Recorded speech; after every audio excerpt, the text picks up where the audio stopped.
పాల్గొంటున్న పెద్దలకు మీడియా మిత్రులందరికీ నమస్కారం. కేసీఆర్ గారు తెలంగాణ తేకుంటే వీళ్ళు ముఖ్యమంత్రి అయ్యేవాళ్ళు గారు, జాతీయ పార్టీకి అధ్యక్షులు అయ్యేవాళ్ళు గారు. వీళ్ళు అనేక సందర్భాల్లో కేసీఆర్ గారి వల్లనే తెలంగాణ వచ్చింది, అందరిని ఐక్యం చేసింది కేసీఆర్ అనేక మీడియా సమావేశాల్లో మాట్లాడారు. కానీ ఇవాళ కేసీఆర్ గారిని తిట్టడం తప్ప, కేసీఆర్ గారిని బదనాం చేయడం తప్ప ఇలాంటి స్కీమ్ లేదు. నేను ఒక మంత్రి మాట్లాడుతూ దేశానికి తెలంగాణ పథకాలు ఆదర్శంగా నిలిచినవి అన్నాడు. తెలంగాణ స్కీమ్లన్నీ ఆదర్శంగా నిలిచినవి. మరి ఏం స్కీమ్లు? కేసీఆర్ గారు పెట్టిన స్కీమ్లే కదా. రైతు బంధు కావచ్చు, ఇంటింటికి నల్ల కావచ్చు, ఆరోగ్య అన్ని స్కీమ్స్ మీవేమున్నాయి? మీ స్కీమ్సా? హైడ్రా స్కీమ్ నుంచి దేశానికి ఆదర్శంగా అయిందా? గొర్రెలకు 3 లక్షల రూపాయలు అకౌంట్లు వేస్తామని ఎగ్గొట్టింది ఆ స్కీమ్ ఏమన్నా మీకు ఆదర్శంగా అయిందా? ఎన్నో హామీలు ఇచ్చారు కదా, ఏ ఒక్క హామీ నెరవేర్చినందుకు అది దేశానికి ఆదర్శంగా అయిందా? అబద్ధపు గ్యారంటీలతో ఎక్కడ లేనటువంటిది ఈ దేశంలో మొట్టమొదటిసారిగా ఫస్ట్ కర్ణాటకలో గ్యారంటీల పేరు మీద అధికారంలోకి వచ్చింది. ఏ గ్యారంటీ లేదు, ఏం లేదు. అక్కడ కర్ణాటక దివాలా తీసింది. సేమ్ పక్కన ఉన్నటువంటి తెలంగాణకు కూడా గ్యారంటీలని, బాండ్ పేపర్లని సంతకాలు పెట్టి ఎవరు కూడా బాండ్ పేపర్ల మీద సంతకాలు పెట్టి గ్యారంటీలు అని చెప్పి ఒక్కొక్క గ్యారంటీ ఒకరు సిద్ధరామయ్య గ్యారంటీ, రాహుల్ గాంధీ గ్యారంటీ, సోనియా గాంధీ, ప్రియాంక గాంధీ కలిగి ఒక గ్యారంటీ. దేశంలో ఉన్నటోళ్ళందరినీ పట్టుకొచ్చి పెద్దలు పట్టుకొచ్చి ఒక గ్యారంటీలను, డిక్లరేషన్స్ను అమలు చేస్తామని చెప్పి ఇలా అధికారంలోకి వచ్చి ఏ ఒక్క హామీ నెరవేర్చకపోగా ఇంకా మోసం చేస్తున్నారు. ప్రధానమైనటువంటిది బీసీ డిక్లరేషన్. సిద్ధరామయ్య గారు వచ్చి బీసీ డిక్లరేషన్ ఇచ్చిండు.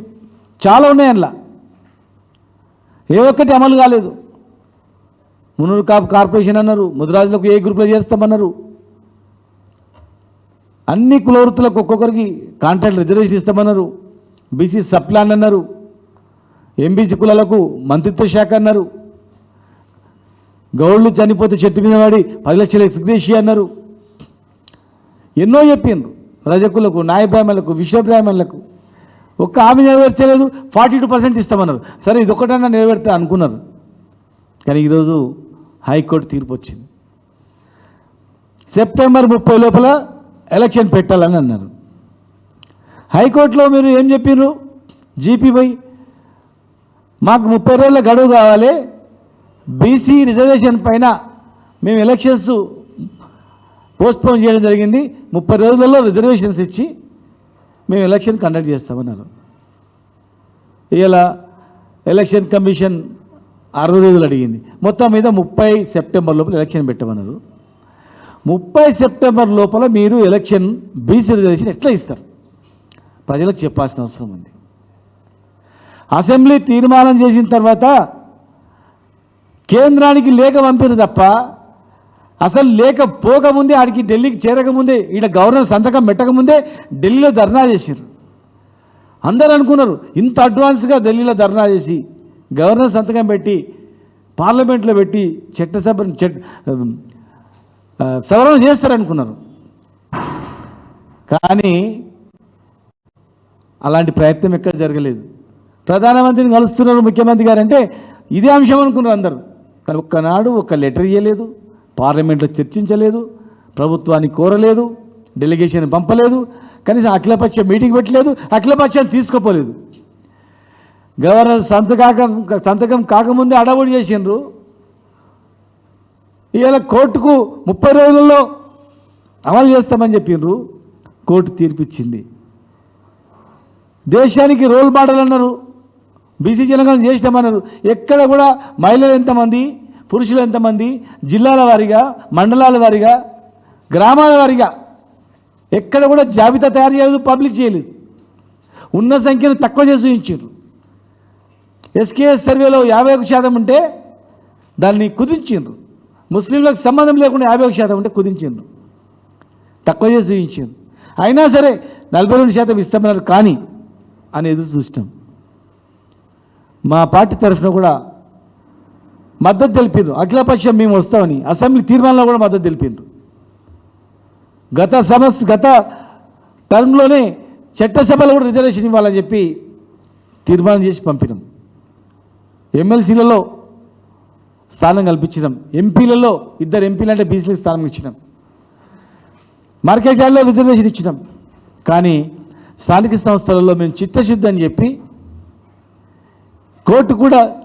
కోర్టుకి ఇచ్చినటువంటి దానిలో ఎక్కడ కూడా బీసీ రిజర్వేషన్ ఇస్తున్నామని చెప్పలే, ఓరల్గా చెప్పింది తప్ప. ఇందులో కేవలం ఏం చెప్పిన దానిలో ఎలక్షన్ గురించి స్కూళ్ళు కాలేజీలు డబ్బులు ఉన్నాయో చూసుకోవాలి, రకరకాలుగా ఇవన్నీ ప్రభుత్వం నుంచి చెప్పింది. కానీ రిజర్వేషన్ గురించి మీరు ఏం చర్యలు చేపట్టినామని మాత్రం ఎక్కడ లేదు. దీనిలో రిజర్వేషన్ ఇస్తామని చెప్పారు. మరి 30 రోజులు మీరు అడిగినరు కదా, 30 రోజుల్లో ఏం చేయదలుచుకున్నారు? అఖిలపక్షాన్ని ఎప్పుడు తీసుకెళ్తారు? ప్రధానమంత్రి మీరు ఎప్పుడు కలుస్తారు? వచ్చే పార్లమెంట్ సమావేశాలు బిల్లు పెట్టి సవరణ చేస్తారా? తమిళనాడులో జయలలిత గారు ఎట్లయితే చేసిండ్రో ఆ తరహా మీద ఏమన్నా రోడ్ మ్యాప్ ఉందా? అక్కడ అన్ని పార్టీలను పిలిపించి ఐక్యం చేసి రిజర్వేషన్ అమలు చేసింది. ఇక్కడ ఏం చేయకపోగా ఉట్టి హడావుడి చేసి జనం దృష్టిలో మేము చేస్తున్నామని చెప్పి హడావుడి తప్ప ఏం లేదు. కేవలం కేసీఆర్ గారిని తిట్టడం తప్ప ఏం లేదు. కేసీఆర్ గారు తెలంగాణ తెచ్చి 10 సంవత్సరాలు దేశానికి ఆదర్శంగా నిలిచి ఎన్నో పథకాలు ప్రవేశపెట్టి కష్టపడి దేశంలోని అగ్రస్థానంలో పంటలు పండించే వరి పంటలో మొదటి స్థానం నిలిపించి ఇంటింటికి మంచినీళ్ళు ఇచ్చి బడుగు బలహీన వర్గాల వాళ్ళకు 1000 గురుకులాలు ఏర్పాటు చేసి విదేశీ విద్యను 20 స్కీమ్ పెట్టి ఎన్నో పథకాలు ఏర్పాటు చేస్తే ఉన్న కేసీఆర్ కిట్ తీసేసిండ్రు. రైతు చనిపోతే డబ్బులు ఇవ్వకుండా రైతు బీమా ఖతం చేసిండ్రు. ఇలా నీళ్ళ గురించి మాట్లాడుతూ ఉన్నారు. జూరాల 19 టీఎంసీలు ఒరిజినల్గా ఉంటే 9 టీఎంసీలు కట్టిండ్రు. ఏ ప్రభుత్వం కట్టింది? ఎవరి హాయంలో కట్టింది? ఎందుకు కట్టింది? నాగార్జున సాగర్ 9 కిలోమీటర్ల కింద తీసుకెళ్ళింది. అదే పైన ఉంటే 2 నల్గొండ మామనార్ జిల్లాలు బాగుపడేటివి. అది ఎవరి హాయంలో జరిగింది? వాస్తవాలు చెప్పకుండా ఇంకా ప్రజలను తప్పుదో పట్టిస్తూ ఎలక్షన్లు ఇచ్చిన హామీలు నెరవేర్చకుండా కేవలం పగలు ప్రతీకారంతో రెచ్చగొడుతూ కేసులు పెడుతూ భయపెట్టిస్తూ ఇవాళ అబద్ధాలు చెప్తూ కేసీఆర్ గారిని తిట్టడం తప్ప వేరే ఏం లేదు. కేసీఆర్ను, కేటీఆర్ను, హరీష్ రావును వీళ్ళని ఈ 3 నాయకులను మా నాయకులను తిట్టడం తప్ప వాళ్ళపైన కేసులు పెట్టడం తప్ప ఏం లేదు. దయచేసి ఇచ్చిన హామీలు నెరవేర్చండి. మీ డిక్లరేషన్లు ఇప్పుడు ఎవరు నమ్మే పరిస్థితి లేరు. కామారెడ్డి డిక్లరేషన్, వరంగల్ డిక్లరేషన్, ఎన్నో పేర్లు ఎంతో పెద్దగా గొప్పగా ఎక్కడ లేనటువంటి పెట్టింది. ఇలా హైకోర్టు తీర్పిచ్చింది. మీరు వెంటనే రోడ్ మ్యాప్ ప్రకటించాల్సిన అవసరం ఉంది. ఎలక్షన్స్ అనేటివి ఖచ్చితంగా రిజర్వేషన్ ద్వారానే ఎలక్షన్లు పెట్టాలి. స్థానిక సంస్థలలో మీరు ఇచ్చిన రిజర్వేషన్ ప్రకారం ఎలక్షన్లు పెడితేనే ప్రజలు మీరు నమ్ముతారు. డబ్బులు కేంద్రం నుంచి రావట్లేదని సాకుతో రిజర్వేషన్ వల్ల గ్రామాలు దెబ్బతింటున్నామని చెప్పి బదనాం చేయడానికి ఉపయోగిస్తే ఎట్టి పరిస్థితుల్లో మేము ఊరుకోము. గ్రామాలు అభివృద్ధి ఆగిపోయినా పర్వాలేదు, కానీ మా రిజర్వేషన్ తర్వాతనే మేము అంతకన్నా ఎక్కువ అభివృద్ధి చేసుకుంటాం.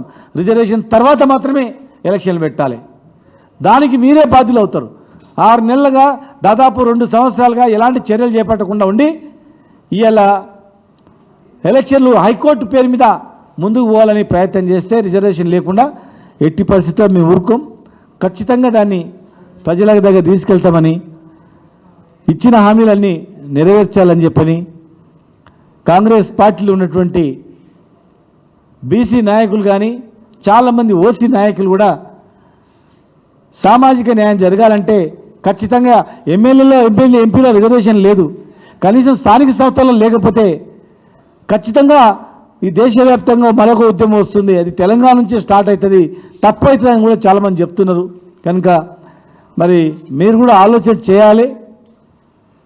భవిష్యత్తులో సెన్సస్ బీసీ జనగణన ఉంటుంది, చట్టసభలో కూడా రిజర్వేషన్ ఇవ్వాలనేటువంటిది దేశవ్యాప్తంగా ఉద్యమం వస్తుంది. ఇలా ఇచ్చినటువంటి 42% విద్యా ఉద్యోగములు ఇస్తామన్నారు, ఎక్కడ లేదు. మంత్రి పదవులలో లేవు, ఉద్యోగాలలో లేవు, ఉన్న ఇచ్చే కార్పొరేషన్ చైర్మన్లలో లేదు.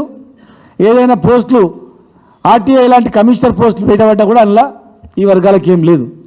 మాటలు తప్ప చేతలు ఎక్కడ కూడా లేవు. కనుక ఆ డిక్లరేషన్ పైన దృష్టి పెట్టి 42 రిజర్వేషన్ తర్వాతనే 42% రిజర్వేషన్ తర్వాతనే ఎలక్షన్ పెట్టాలని కేసీఆర్ గారిని తిడితే గొప్పలు అనుకుంటారేమో. ఇలా గ్రామాల్లో కేసీఆర్ గారిని ఎంత తిడితే అంత కోపము పగ ప్రజలు మీ పైన పెట్టుకున్న సంగతి మర్చిపోవద్దండి. సోషల్ మీడియాలో సామాన్య ప్రజలు ఎందుకు చెప్తున్నారంటే దేవుని లాంటి కేసీఆర్ను, మాకు అన్నం పెట్టిన కేసీఆర్ను, ఇవాళ తెలంగాణ తెచ్చిన కేసీఆర్ గారిని వీళ్ళు తిడుతున్నారనే కోపము ఆక్రోశము ప్రజల్లో ఎక్కువగా ఉంది. మీ హామీల కన్నా ఎక్కువ కేసీఆర్ గారిని తిడుతున్నందుకే ఉన్న సంగతి మీరు మర్చిపోవద్దని చెప్పి కూడా మీ ద్వారా తెలియజేస్తున్నాను.